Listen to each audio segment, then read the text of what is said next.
Welcome to my channel chai biscuit. ఈరోజైతే నేను ఇంట్లోనే కాఫీ ఎలా చేయాలో చూపిస్తున్నాను. బయట వందల కాఫీకి పెట్టే బదులు ఇలా ఇంట్లోనే మంచిగా ప్రిపేర్ చేసుకోవచ్చు. దీనికోసం అయితే 10 రూపాయల బ్రూ కాఫీ పౌడర్ని తీసుకుంటున్నాను. ఒక గిన్నెలోకి 2 స్పూన్ల వరకు షుగర్ వేసుకొని ఈ 10 రూపాయల కాఫీ పౌడర్ మొత్తం ఇందులో వేసేసుకోవాలి. ఇందులో కొంచెం వాటర్ వేసేసుకొని విస్కర్తోని మంచిగా కలుపుకోవాలి. ఒక 5 నిమిషాల పాటు ఇలా కలుపుతూనే ఉండాలి. ఇలా కలపడం వల్ల కాఫీ అనేది చాలా మంచిగా వస్తుంది. సేమ్ బయట ఎలా అయితే కాఫీ ఉంటుందో అలాగే ఉంటుందండి. ఎక్కువ డబ్బులు వందలు ఖర్చు పెట్టుకోకుండా ఇలా ఇంట్లోనే ప్రిపేర్ చేసుకోవచ్చు.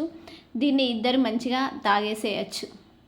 అయితే ఇలా చేసుకోవచ్చు, లేదు అని అంటే మిక్సీ జార్లో వేసుకొని కూడా చేసుకోవచ్చు. నేనైతే ఇలా విస్కర్తో చేస్తున్నాను.